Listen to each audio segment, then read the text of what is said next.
Siap-siap warga, gagalnya Pres Anies balik kembali di Pilgub DKI Jakarta. Ya, saat ini ada keceriaan yang terlihat di koalisi pengusung Anies Baswedan.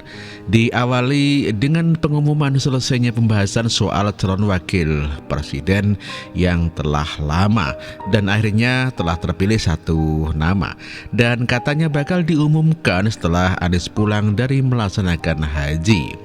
Ya, dalam pengumuman soal cawapres itu disusul dengan keberangkatan Anies di Bandara Soekarno-Hatta pada Kamis kemarin.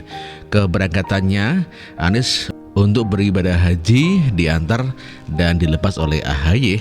Tidak pula keceriaan di sana. Anies ataupun AHY kelihatan sangat senang begitu. Agus Harimurti Yudhoyono kemudian berbicara bahwa mereka sama-sama menjemput takdir.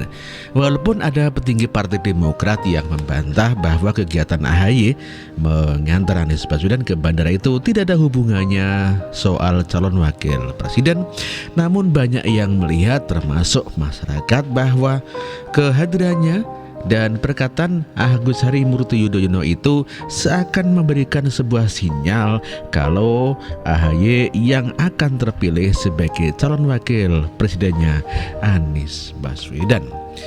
Di dalam tulisan sebelumnya dikatakan bahwa artinya bahwa cuitan mimpi SBY yang di dalam media sosial tentang Susilo Bambang Yudhoyono naik kereta satu gerbong dengan Ibu Mega dan Pak Jokowi adalah merupakan manuver yang sangat pamungkas untuk menegaskan kepada Anies bahwa kalau AHY tidak menjadi calon wakil presidennya, bisa dipastikan Demokrat hengkang dari koalisi dan itu akan menyebabkan Anies gagalnya Pres.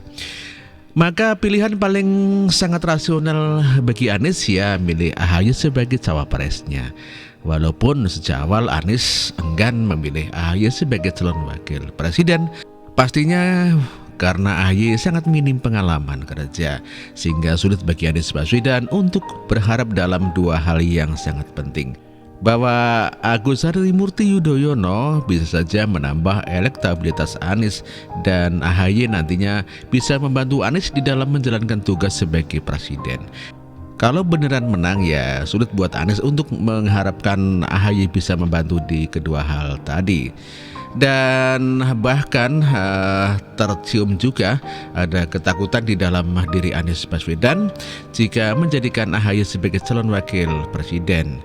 Jangan-jangan elektabilitasnya Anies malah semakin menurun.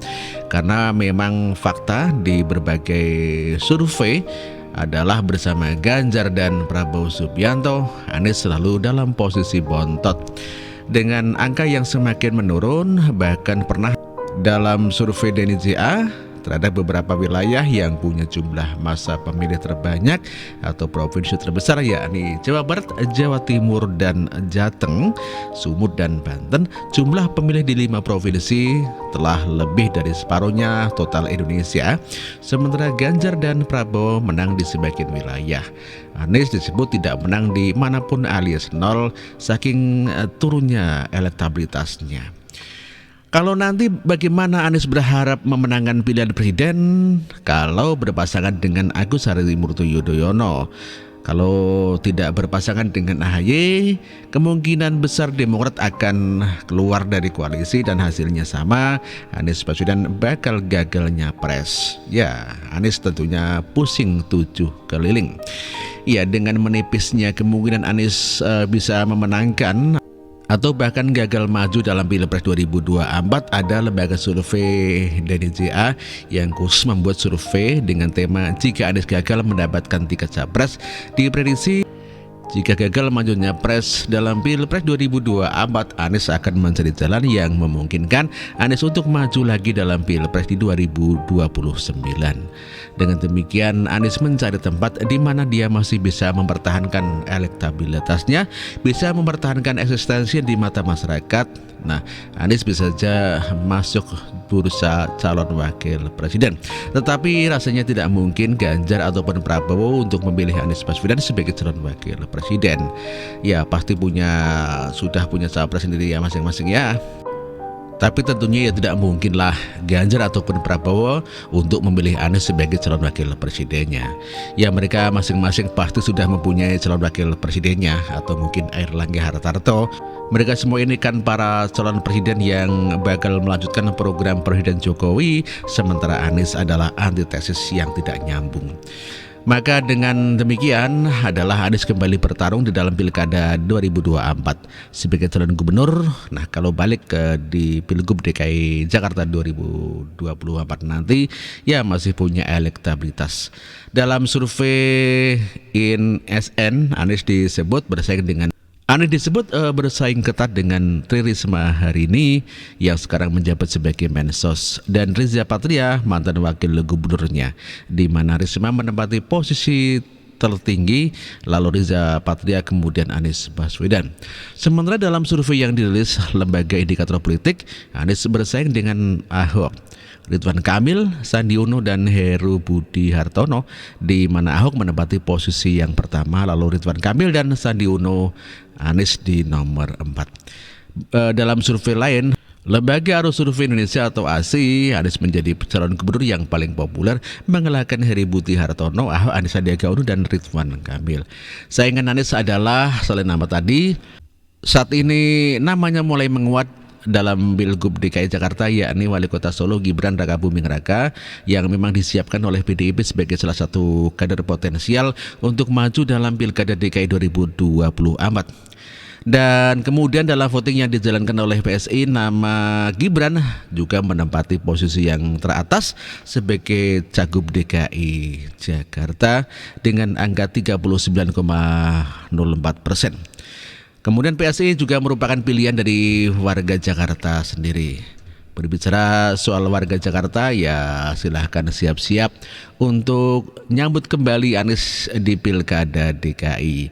Kondisi saat ini sangat berbeda dalam kondisi di 2017, di mana politik identitas bakal sulit untuk dimainkan, kemungkinan besar tidak laku. Peserta reuni 212 makin sedikit dan tidak ada jutaan umat yang protes ketika sidang Rizik Sihab yang berlangsung. Petamburan juga sepi-sepi saja.